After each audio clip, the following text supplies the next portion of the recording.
En la primavera de 1995, un grupo de 7 excursionistas desapareció sin dejar rastro en la Sierra de San Pedro Mártir, en Baja California. Durante 28 años, sus familias buscaron respuestas que nunca llegaron, hasta que en 2023, un hallazgo perturbador reavivó el caso. Un conjunto de botas perfectamente alineadas en medio del bosque, a kilómetros de donde fueron vistos por última vez. La historia comienza un viernes soleado de abril de 1995, cuando 7 amigos de Ensenada decidieron emprender una expedición de 5 días por uno de los parques nacionales más remotos de México. Eran jóvenes universitarios, entre los 22 y 28 años, unidos por su amor a la naturaleza y la aventura. Rodrigo Mendoza, de 26 años, era el líder informal del grupo. Estudiante de biología, conocía bien la sierra y había organizado varias expediciones previas. Lo acompañaban su novia, Valeria Torres, una arquitecta de 24 años con una sonrisa contagiosa. Su hermano menor, Daniel Mendoza, de 22, quien cursaba ingeniería ambiental. Carmen Reyes, de 25, maestra de primaria con pasión por la fotografía.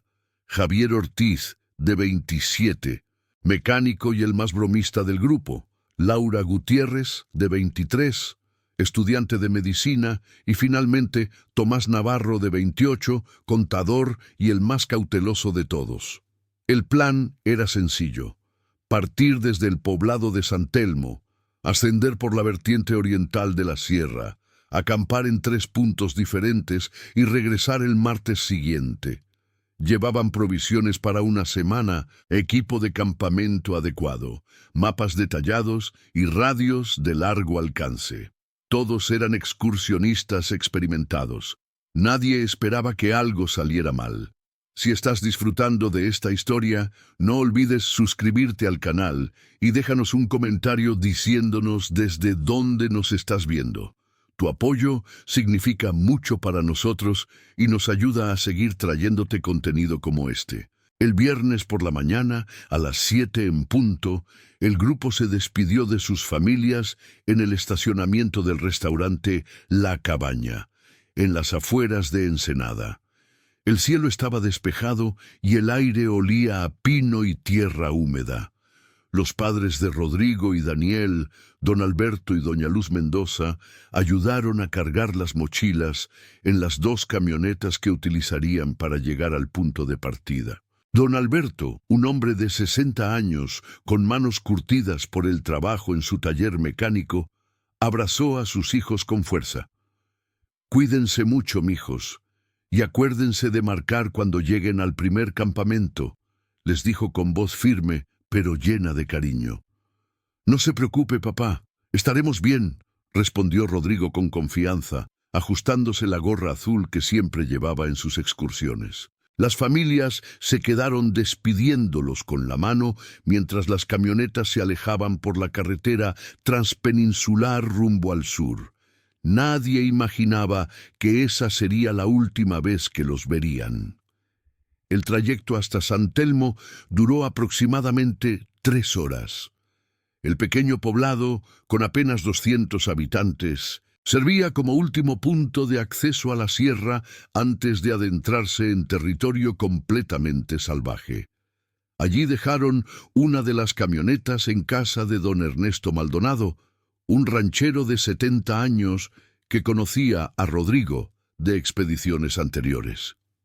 «¿Van pa' la Sierra Grande?», preguntó don Ernesto mientras masticaba un palillo, observando las mochilas llenas de equipo. «Sí, don Ernesto, 5 días, como siempre», respondió Rodrigo. «Ándense con cuidado. El año pasado encontraron 2 excursionistas perdidos por allá arriba. Se desorientaron con la niebla y tardaron 3 días en salir. Tuvieron suerte». «No se preocupe, conocemos bien el terreno», intervino Daniel con la seguridad propia de la juventud.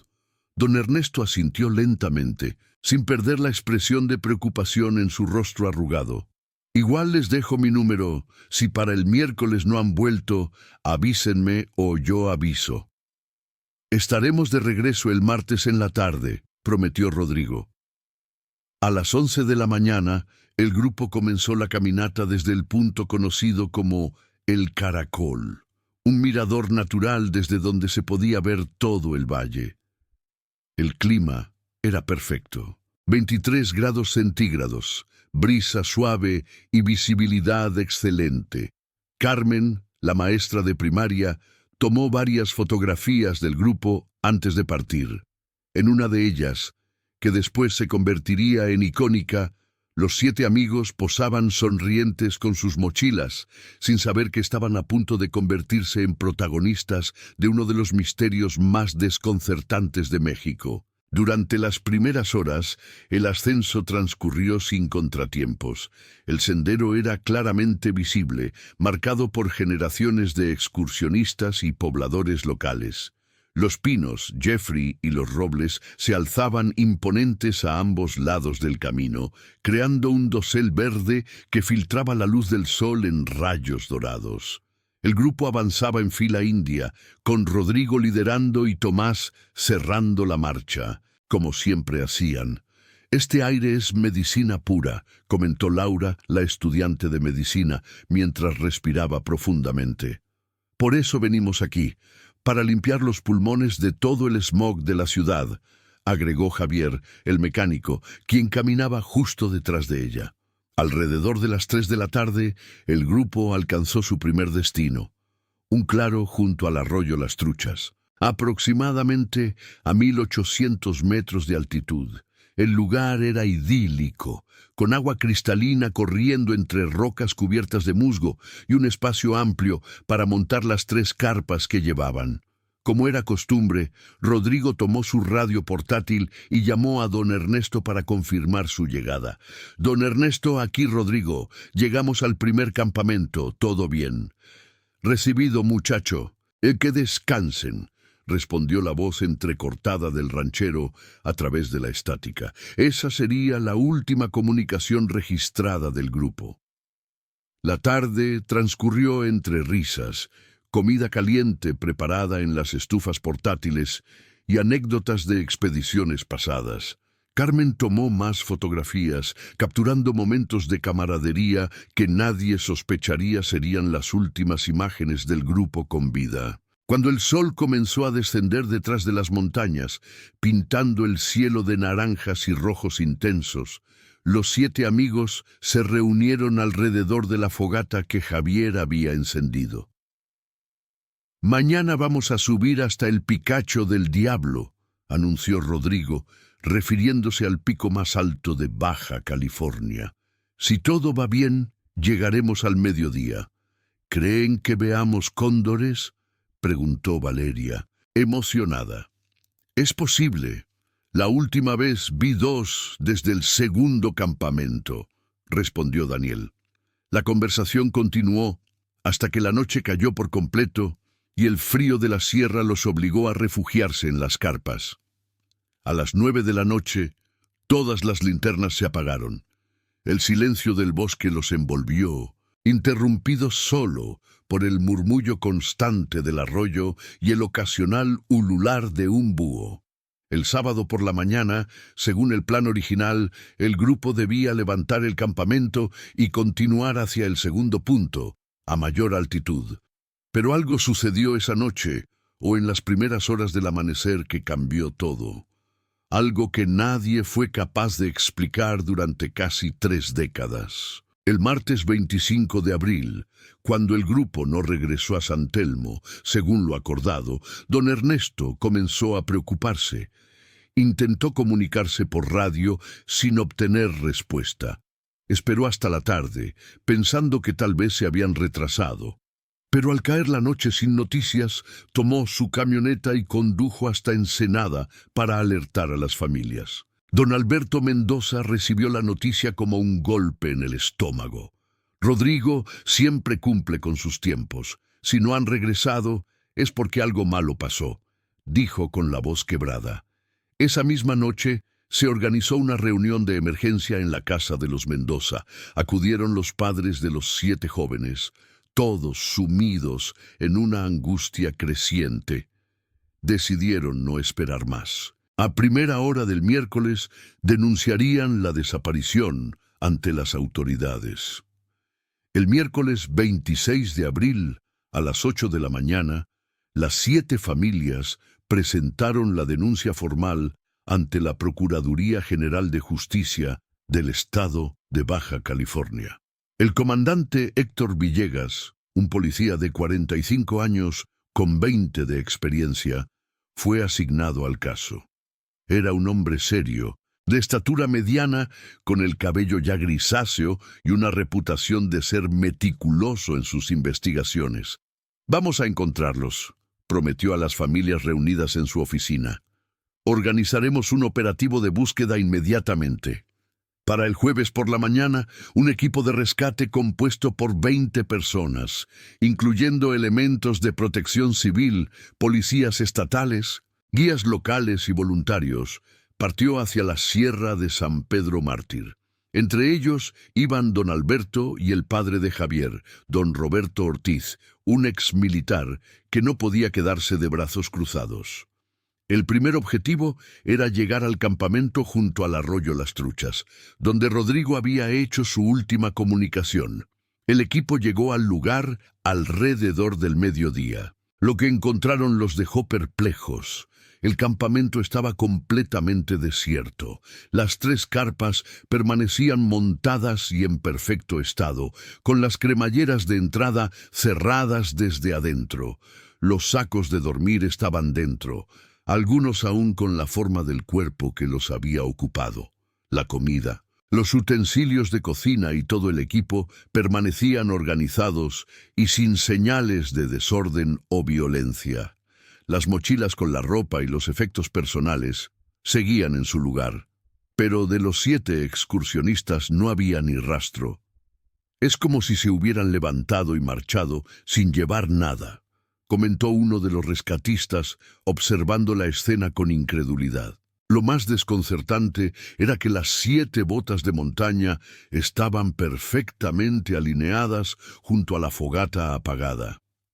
7 pares de botas, ordenadas en una fila recta, con las puntas apuntando hacia el norte, como si alguien las hubiera colocado deliberadamente en esa posición antes de partir descalzo hacia algún destino desconocido. Don Alberto se arrodilló frente a las botas, reconociendo inmediatamente el par de su hijo Rodrigo por el parche que él mismo había cosido en una de ellas tras una excursión anterior. Sus manos temblaban mientras las tomaba y un sollozo profundo escapó de su garganta. «¿Por qué dejarían sus botas? ¿Por qué?», preguntó sin esperar respuesta, abrazando las botas contra su pecho. El comandante Villegas ordenó preservar la escena y documentar todo con fotografías. Algo en esa disposición de las botas le parecía profundamente perturbador. En sus 20 años de carrera había visto muchas escenas extrañas, pero ninguna como esta. «Expandan la búsqueda, revisen cada centímetro en un radio de 10 kilómetros. Si están por aquí cerca, los vamos a encontrar», ordenó a su equipo. Durante 3 días, más de 50 personas peinaron la sierra. Usaron perros rastreadores que, curiosamente, perdían el rastro exactamente donde estaban las botas, como si los excursionistas se hubieran evaporado en ese punto. Helicópteros de la Marina sobrevolaron la zona durante horas, sin detectar señales de vida. Se revisaron barrancos, cuevas, senderos secundarios y hasta zonas de difícil acceso que requerían equipo de escalada. Nada. El domingo, cuando la búsqueda oficial comenzaba a reducirse por falta de pistas concretas, ocurrió algo que añadió más misterio al caso. Uno de los guías locales, un hombre llamado Primitivo Sánchez, que había vivido toda su vida en San Telmo y conocía la sierra como la palma de su mano, se acercó al comandante Villegas con información inquietante. «Comandante, necesito hablarle de algo», dijo en voz baja, mirando nerviosamente a su alrededor. «Dígame, don Primitivo. Hace como 3 meses, en enero, vi algo raro por esos rumbos. Estaba rastreando un venado cuando vi luces extrañas en la noche. No eran linternas normales, eran luces que se movían de forma rara, como flotando entre los árboles. Pensé que eran otros excursionistas, pero cuando me acerqué no había nadie. Las luces simplemente desaparecieron. El comandante Villegas frunció el ceño. ¿Luces extrañas? ¿Estás seguro de lo que vio? Tan seguro como que estoy parado aquí, comandante, y no soy el único. Varios de los rancheros han visto cosas similares en los últimos años. Luces que no tienen explicación, sonidos raros en la madrugada. Algunos dicen que es cosa del más allá, pero yo no sé qué pensar. Don Primitivo, con todo respeto, necesitamos enfocarnos en hechos concretos, no en supersticiones. No le estoy hablando de supersticiones, comandante. Le estoy diciendo lo que he visto con mis propios ojos. Y le digo más, esos muchachos no se fueron caminando. No hay forma de que 7 personas desaparezcan así, sin dejar rastro, sin llevarse sus cosas, andando descalzos por la sierra. Aquí pasó algo que no es normal. El testimonio de don Primitivo, aunque desconcertante, no proporcionaba pistas tangibles para continuar la búsqueda. Sin embargo, la semilla de la duda había sido plantada. ¿Qué había sucedido realmente en ese campamento? Para el lunes, una semana después de la desaparición, las familias se enfrentaban a una realidad devastadora. Sus hijos parecían haberse desvanecido en el aire. Los medios de comunicación comenzaron a cubrir el caso y la historia de los 7 de la sierra se volvió nacional.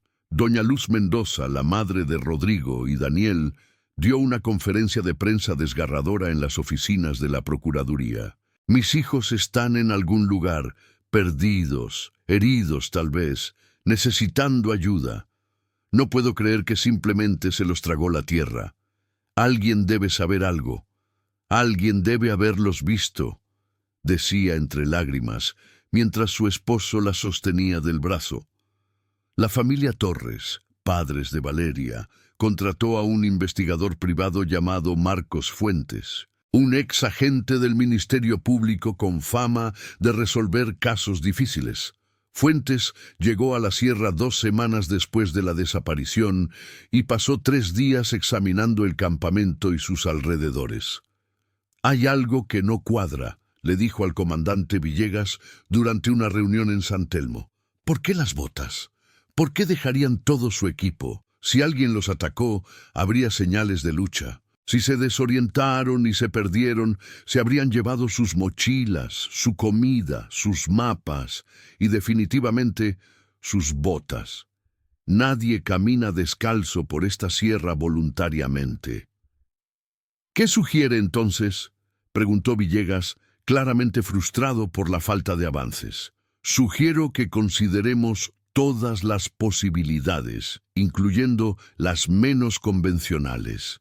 Alguien o algo hizo que esos jóvenes abandonaran su campamento en medio de la noche, sin tiempo para calzarse, sin tiempo para tomar sus pertenencias. La pregunta es, ¿qué fue tan urgente o aterrador como para hacerlos actuar así? Durante los siguientes meses, las familias nunca dejaron de buscar. Organizaban expediciones cada fin de semana, contrataban equipos especializados, consultaban con expertos en búsqueda y rescate, pegaban carteles por todo Ensenada y ciudades cercanas con las fotografías de los 7 jóvenes. «¿Los has visto?», preguntaban los carteles en letras grandes sobre las sonrisas congeladas de aquella última fotografía tomada en el Caracol. Don Alberto se convirtió en un hombre obsesionado. Dejó su taller en manos de su socio y dedicó cada día a buscar a sus hijos. Aprendió a usar GPS, estudió mapas topográficos, consultó con geólogos y expertos en el terreno de la sierra.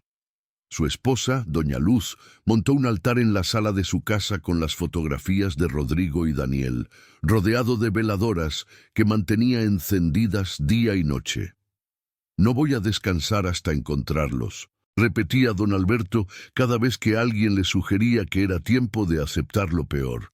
El caso oficialmente se clasificó como desaparición forzada, aunque no había evidencia de que hubiera sido obra de un crimen organizado o de un acto criminal. Simplemente no había evidencia de nada. Era como si 7 personas hubieran sido borradas de la existencia. Los años pasaron lentamente para las familias. 1996, 1997, 1998. Cada año que transcurría llevaba una mezcla de dolor renovado y esperanza agonizante. Algunos familiares eventualmente comenzaron a asistir a grupos de apoyo para familiares de personas desaparecidas. Otros, como don Alberto, nunca dejaron de buscar activamente. En el año 2000, 5 años después de la desaparición, el padre de Carmen Reyes, don Arturo Reyes, un profesor de literatura de 60 años, publicó un libro titulado Los fantasmas de la sierra, documentando exhaustivamente el caso y planteando diversas teorías. El libro tuvo cierta difusión local, pero no arrojó nuevas pistas. Escribí este libro no para obtener respuestas, sino para mantener viva la memoria de mi hija y sus amigos, explicó don Arturo durante la presentación del libro en una librería de Ensenada, para que el mundo sepa que existieron, que fueron amados y que todavía esperamos que regresen. El comandante Villegas, quien había seguido el caso incluso después de retirarse de la policía en el año 2008, mantenía contacto regular con las familias. En su casa guardaba una copia de todos los expedientes del caso, mapas marcados con las zonas revisadas, fotografías de evidencias. Su esposa le reprochaba suavemente que no podía dejar ir el caso. «Héctor, ya pasaron más de 10 años. Has hecho todo lo humanamente posible», le decía. «No es suficiente. Algo se nos escapó. Algo importante que no vimos», respondía él, estudiando los mapas una vez más bajo la luz de su lámpara de escritorio. La sierra misma parecía guardar celosamente su secreto. Otros excursionistas continuaban visitando la zona, algunos específicamente por la notoriedad del caso, esperando encontrar alguna pista que todos los equipos de búsqueda habían pasado por alto. Pero el bosque permanecía silencioso. En el año 2010, 15 años después de la desaparición, Daniel Mendoza fue declarado legalmente muerto, seguido poco después por los otros 6 jóvenes. Fue un proceso doloroso que obligó a las familias a enfrentar la posibilidad de que nunca volverían. Doña Luz Mendoza cayó en una profunda depresión tras la declaración y tuvo que ser hospitalizada durante varias semanas. Don Alberto, sin embargo, se negó a aceptar la declaración. «Los papeles pueden decir lo que quieran. Mis hijos están vivos hasta que yo vea prueba de lo contrario». Los años continuaron pasando. 2012, 2015, 2018. Las familias envejecían. Algunos fallecían llevándose su dolor a la tumba. Don Roberto Ortiz, el padre de Javier, murió de un infarto en 2016, sin nunca conocer el destino de su hijo. En su funeral, las 6 familias restantes se reunieron y renovaron su compromiso de nunca dejar de buscar. Para el año 2020, 25 años después de la desaparición, el caso se había convertido en una leyenda local. Los jóvenes de Ensenada contaban la historia como una advertencia sobre los peligros de la sierra, aunque la verdadera naturaleza de esos peligros seguía siendo un misterio. Algunos programas de televisión sobre fenómenos paranormales habían cubierto el caso, especulando sobre explicaciones sobrenaturales que las familias rechazaban con vehemencia. «No necesitamos teorías locas, necesitamos respuestas reales», declaró Valeria Torres Madre, ahora una mujer de 75 años, en una entrevista para un periódico local que conmemoraba el 25 aniversario de la desaparición. Pero las respuestas reales parecían tan lejanas como siempre. El comandante Villegas, ya retirado y luchando contra el Parkinson, Todavía mantenía los archivos del caso en su estudio. En ocasiones, en las noches de insomnio, sacaba las fotografías de las botas alineadas y las estudiaba, preguntándose qué mensaje intentaban transmitir. Y entonces llegó el año 2023. 28 años después de aquella fatídica expedición de abril de 1995, cuando la mayoría de las personas involucradas en la búsqueda original habían fallecido o estaban demasiado ancianas para continuar, cuando el caso parecía destinado a permanecer para siempre sin resolver, ocurrió algo extraordinario. En marzo de 2023, un grupo de investigadores de la Universidad Autónoma de Baja California estaba realizando un estudio sobre biodiversidad en una sección remota de la Sierra de San Pedro Mártir, aproximadamente 12 kilómetros al noroeste del campamento donde desaparecieron los 7 jóvenes. La zona era de difícil acceso. Requería 2 días de caminata desde el punto de acceso más cercano, y raramente era visitada por excursionistas o investigadores. El equipo estaba liderado por la doctora Patricia Ramos, una bióloga de 42 años especializada en fauna endémica de Baja California. La acompañaban 3 estudiantes de posgrado, Fernando Olvera, Sandra Méndez y Luis Cárdenas. Estaban documentando la población de borrego cimarrón cuando Fernando, quien se había adelantado para fotografiar unos ejemplares, hizo un descubrimiento que cambiaría todo.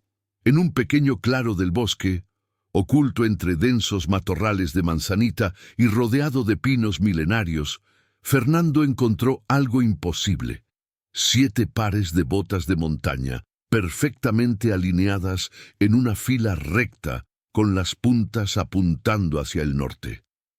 Las botas estaban deterioradas por casi 3 décadas de exposición a los elementos, el cuero agrietado y decolorado, las suelas parcialmente desprendidas. Pero ahí estaban, en la misma formación que habían sido encontradas originalmente en 1995, solo que en un lugar completamente diferente, a kilómetros de distancia del campamento. «¡Doctora Ramos, venga rápido!», gritó Fernando, su voz temblando de excitación y miedo.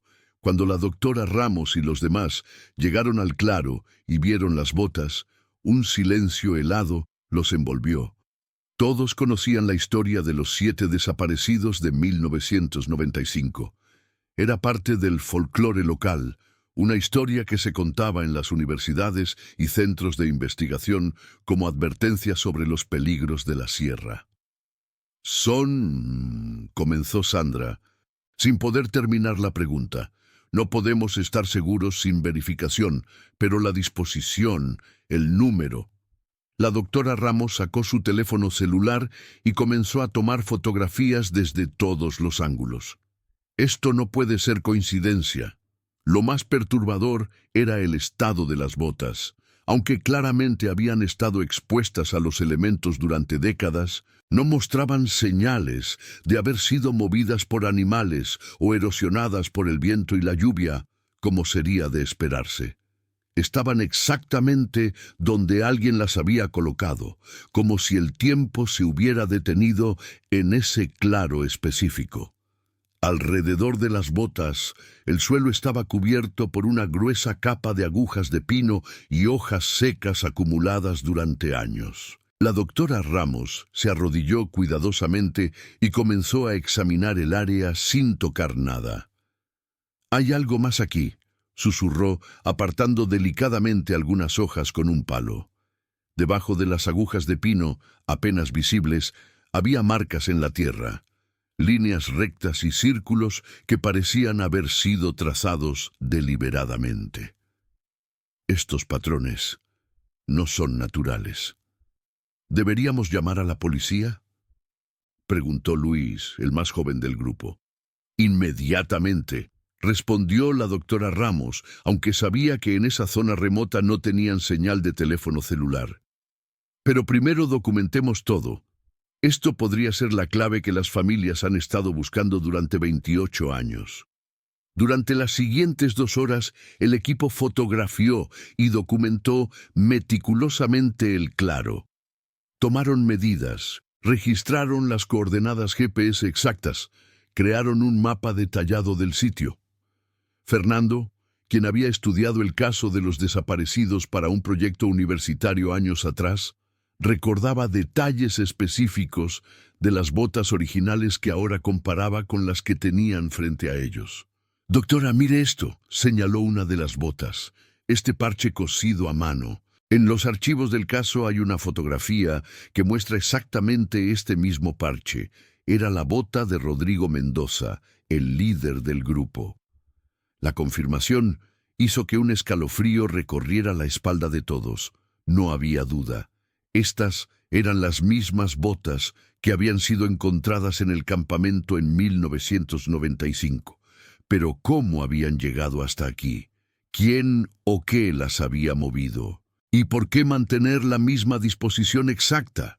Cuando el equipo de investigadores regresó a la civilización 2 días después, contactaron inmediatamente con las autoridades. La noticia se extendió como un reguero de pólvora. Los medios de comunicación retomaron el caso con renovado interés. Las familias sobrevivientes de los desaparecidos fueron contactadas, reavivando heridas que nunca habían sanado completamente. Don Alberto Mendoza, ahora un anciano de 88 años, postrado en una silla de ruedas, pero con la mente aún lúcida, recibió la noticia en su casa de Ensenada. Su esposa, doña Luz, había fallecido 3 años antes. Al ver las fotografías de las botas, las mismas que había sostenido entre sus manos 28 años atrás, comenzó a llorar silenciosamente. «Sabía que mis hijos iban a enviar una señal. Sabía que no me había abandonado», murmuró, acariciando la pantalla del teléfono donde se mostraban las imágenes. La Fiscalía General del Estado de Baja California reabrió oficialmente el caso.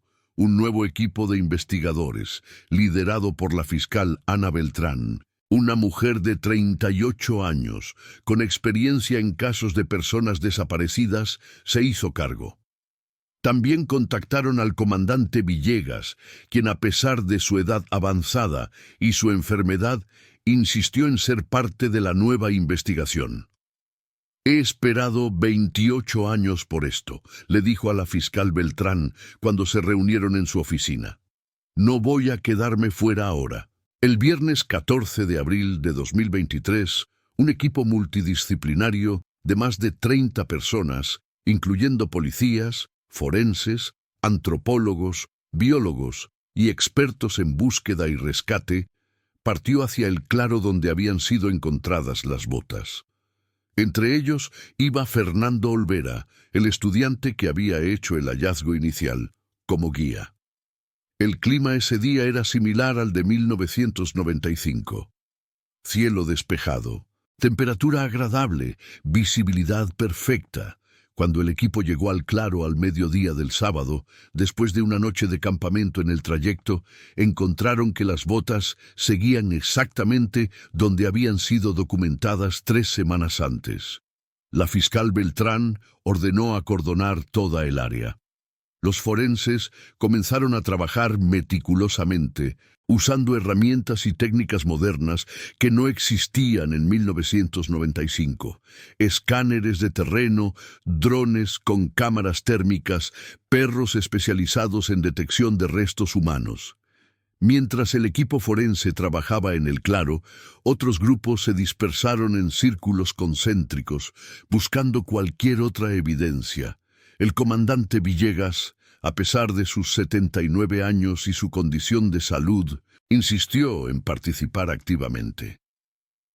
«Hay algo que conecta a este lugar con el campamento original», dijo, estudiando su viejo mapa topográfico.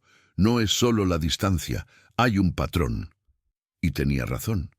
Cuando trazaron una línea recta desde el campamento en el arroyo Las Truchas hasta el nuevo claro, descubrieron que pasaba exactamente por otros 2 puntos donde en los últimos 28 años se habían reportado avistamientos inexplicables. luces extrañas, sonidos anómalos, incluso otros excursionistas que reportaron sentirse desorientados sin razón aparente. «Es como si hubiera una ruta invisible», comentó uno de los investigadores mirando el mapa con las marcas. «Una ruta que los llevó desde su campamento hasta aquí».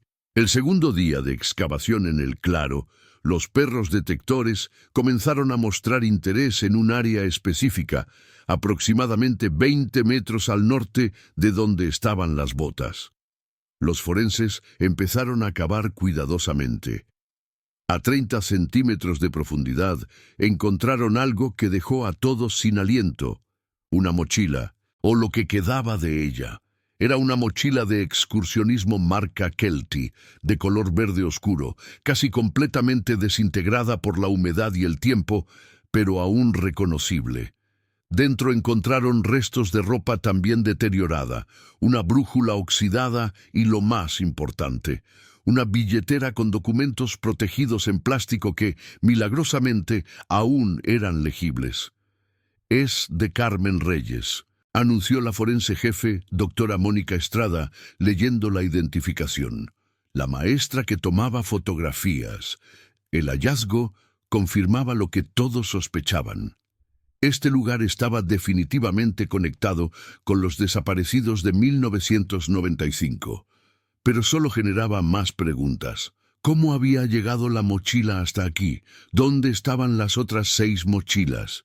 ¿Y dónde estaban los cuerpos? Continuaron excavando en el área circundante. A lo largo de los siguientes 3 días encontraron fragmentos adicionales, parte de un saco de dormir, piezas de una cámara fotográfica que coincidía con la que Carmen usaba según los registros, pedazos de ropa que las familias después identificaron como pertenecientes a sus hijos, pero no había restos humanos, ningún hueso, ningún rastro biológico. Era como si los objetos hubieran sido enterrados deliberadamente, pero las personas simplemente se hubieran desvanecido. El comandante Villegas observaba todo el proceso con una mezcla de satisfacción por los hallazgos y frustración por las respuestas que seguían sin llegar. Una tarde, mientras el resto del equipo descansaba, se alejó solo hacia el borde del claro, necesitando un momento de silencio para pensar. Fue entonces cuando notó algo que nadie más había visto. En la base de uno de los pinos más grandes había marcas en la corteza. No eran naturales ni causadas por animales. Eran letras, casi borradas por el tiempo, pero aún distinguibles si uno sabía dónde mirar. «Fiscal Beltrán, venga a ver esto», gritó con toda la fuerza que sus pulmones le permitían. Cuando el equipo se reunió alrededor del árbol, pudieron distinguir las marcas con más claridad usando linternas y lupas.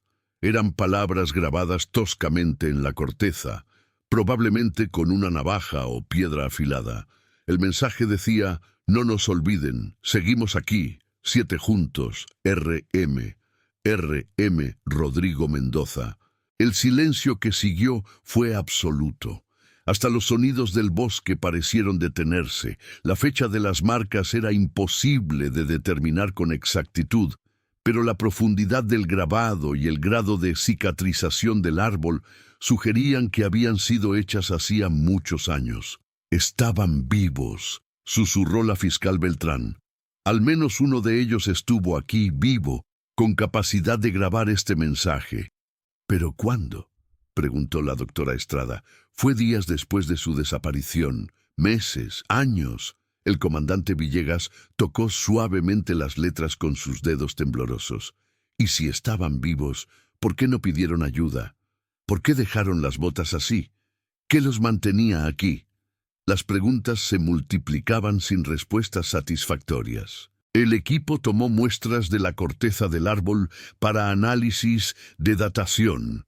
Continuaron excavando en el área durante 2 días más, encontrando más fragmentos de equipo y pertenencias, pero nunca restos humanos. Una teoría comenzó a tomar forma entre los investigadores, aunque ninguno quería verbalizarla completamente porque sonaba demasiado inquietante. Y si los 7 jóvenes habían sobrevivido inicialmente a lo que sea que ocurrió esa noche de abril de 1995, pero habían quedado de alguna manera atrapados, desorientados, moviéndose en círculos por la sierra durante días, semanas, tal vez meses, hasta que finalmente sucumbieron. Pero eso no explicaba las botas dispuestas deliberadamente, ni la mochila enterrada, ni mucho menos la ausencia total de restos humanos después de casi 3 décadas.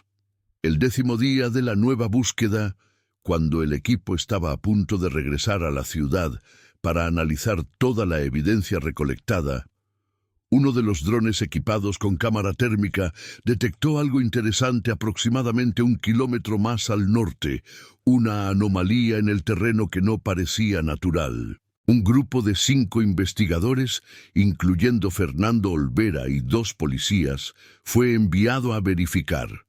Lo que encontraron los dejó completamente atónitos.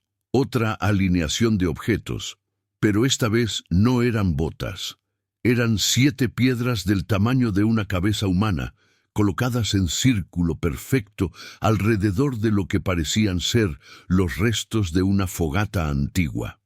En el centro del círculo, enterrado apenas bajo las cenizas y tierra, encontraron un objeto envuelto en lo que alguna vez fue un trozo de tela impermeable. Cuando lo desenterraron cuidadosamente y retiraron las capas protectoras, descubrieron un cuaderno de campo, del tipo que los excursionistas usan para registrar sus viajes. El cuaderno estaba sorprendentemente bien preservado gracias a la protección de la tela impermeable. Pertenecía a Valeria Torres, según su nombre escrito en la primera página, y contenía entradas fechadas que documentaban algo absolutamente extraordinario e incomprensible.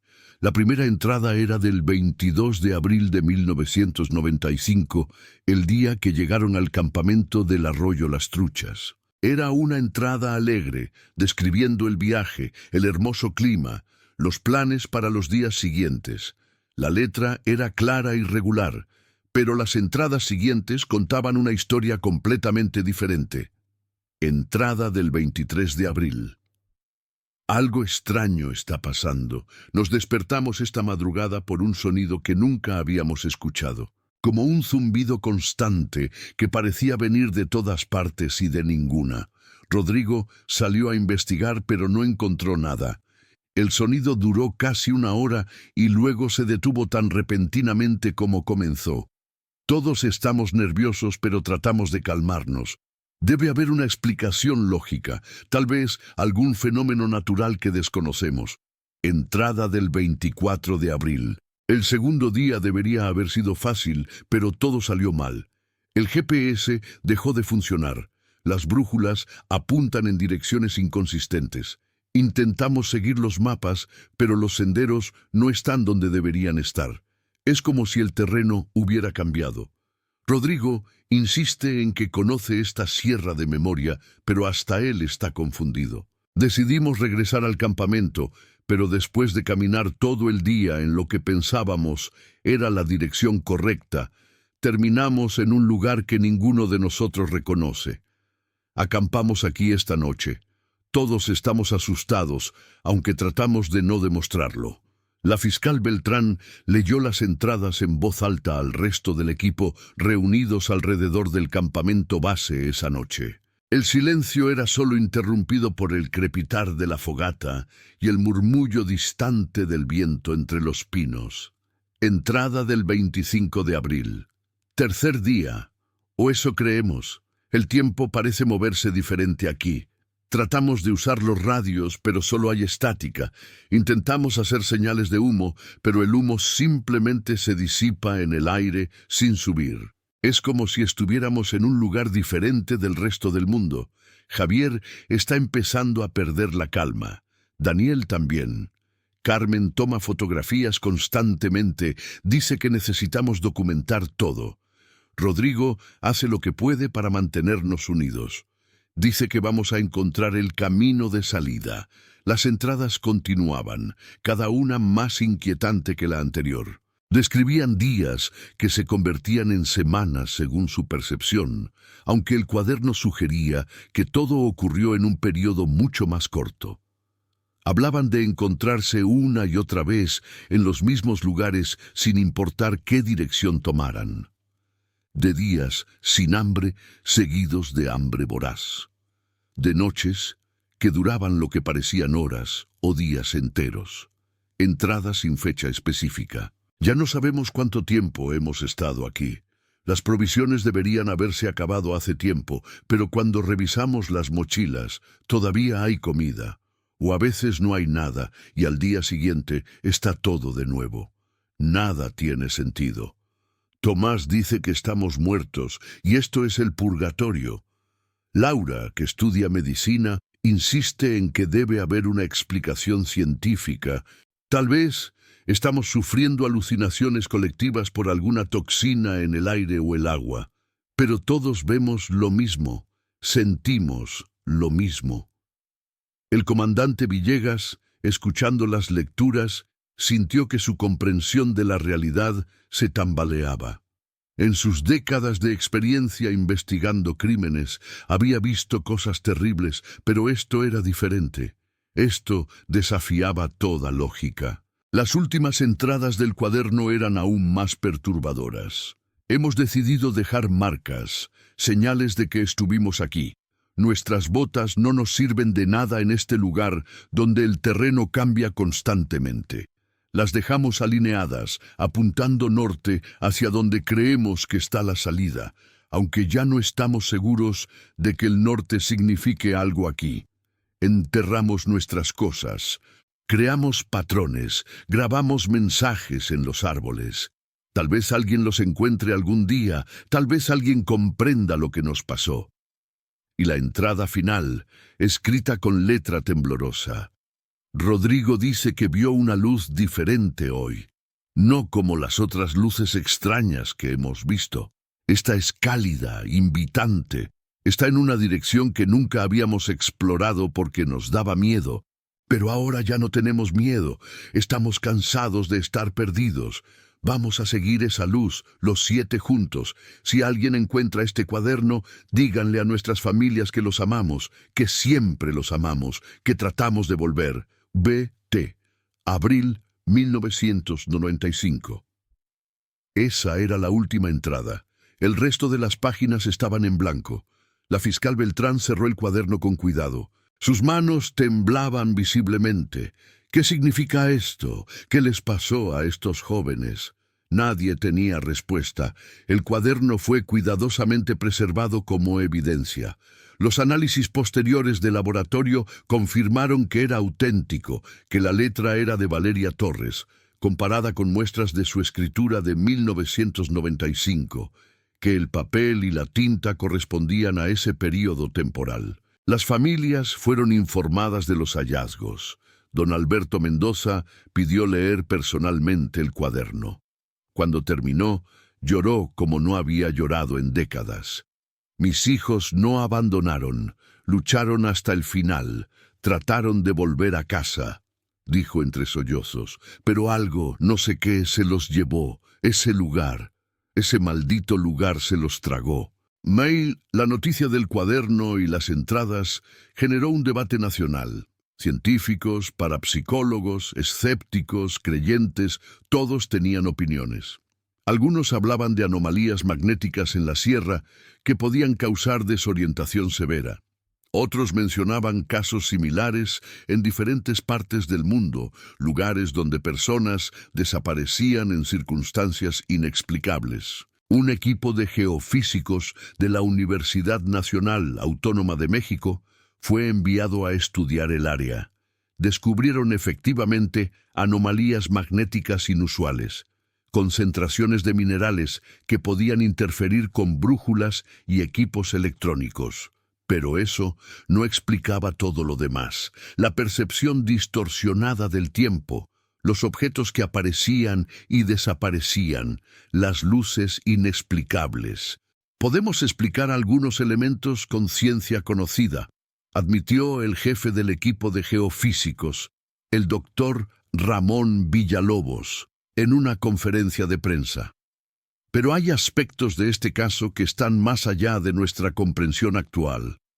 No estoy diciendo que sea sobrenatural. Estoy diciendo que la naturaleza tiene fenómenos que aún no comprendemos completamente. Mientras los científicos debatían y los medios especulaban, las familias se enfocaron en lo único que importaba: el cierre. Aunque no habían encontrado restos humanos, tenían suficiente evidencia para saber que sus hijos habían estado en ese lugar, que habían luchado por sobrevivir y regresar. El 15 de mayo de 2023, las 7 familias organizaron una ceremonia conmemorativa en el claro donde habían sido encontradas las botas.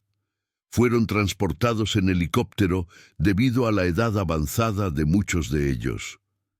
Don Alberto, en su silla de ruedas, fue llevado por su nieto hasta el lugar exacto donde habían estado las botas de su hijo. Colocaron 7 cruces de madera, cada una con el nombre de uno de los desaparecidos. El padre Julián Morales, un sacerdote de 70 años que había conocido a algunas de las familias desde que los jóvenes eran niños, ofició una misa al aire libre.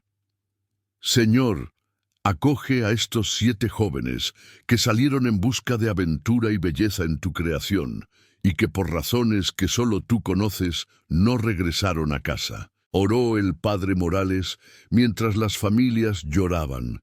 Dale paz a sus almas donde quiera que estén, y dale paz a estas familias que durante 28 años han buscado sin descanso.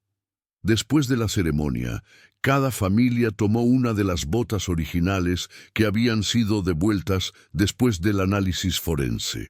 Las llevaron de vuelta a Ensenada, donde fueron colocadas en un memorial especial, creado en el Parque Revolución, en el centro de la ciudad. El memorial consistía en 7 pedestales de piedra, cada uno con una bota y una placa, con el nombre y fotografía de uno de los desaparecidos. En el centro había una placa más grande que rezaba: Los 7 de la Sierra, abril 1995. Nunca olvidados, siempre buscados, eternamente amados. Don Alberto asistió a la inauguración del memorial en junio de 2023. Fue uno de sus últimos actos públicos. Murió tranquilo en su sueño 3 meses después, el 20 de septiembre, a los 89 años. Su familia dijo que en sus últimos días hablaba frecuentemente sobre Rodrigo y Daniel, diciendo que pronto se reuniría con ellos. El caso oficialmente permanece sin resolver, clasificado como desaparición por causas desconocidas. La fiscal Beltrán mantiene el expediente abierto, esperando que algún día aparezca más evidencia, aunque en su corazón sabe que probablemente nunca tendrán todas las respuestas. El comandante Héctor Villegas, quien dedicó casi 3 décadas a buscar a los 7 jóvenes, falleció en enero de 2024, a los 80 años. En su funeral, la fiscal Beltrán pronunció unas palabras emotivas. El comandante Villegas nunca dejó de buscar, incluso cuando todos los demás habían perdido la esperanza. Él seguía estudiando mapas, revisando evidencias, pensando en nuevas posibilidades. Su compromiso con estas familias y con estos 7 jóvenes desaparecidos fue absoluto. Gracias a su persistencia, al menos ahora sabemos algo de lo que les pasó, aunque no lo comprendamos completamente. La Sierra de San Pedro Mártir continúa siendo visitada por excursionistas y amantes de la naturaleza. Algunos van específicamente al claro donde fueron encontradas las botas, que se ha convertido en una especie de lugar de peregrinaje. Dejan flores, velas, mensajes escritos en cuadernos que otros visitantes leen. Que encuentren paz donde estén, dice uno de los mensajes. Nunca dejamos de buscarlos, dice otro. Esperamos comprender algún día, dice un tercero. Las autoridades han colocado señalización especial en el área, advirtiendo a los excursionistas sobre las anomalías magnéticas y recomendando precauciones adicionales. Pero curiosamente, desde el hallazgo de 2023, no ha habido más reportes de luces extrañas o fenómenos inexplicables en esa zona específica de la sierra.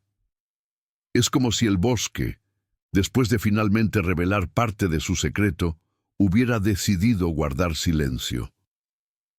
La historia de los 7 de la Sierra se ha convertido en parte del folclore de Baja California, pero también en un recordatorio de que la naturaleza todavía guarda misterios que escapan a nuestra comprensión.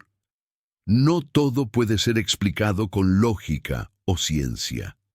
Hay lugares en este mundo donde las reglas normales parecen no aplicar, donde el tiempo y el espacio se comportan de maneras que desafían nuestro entendimiento.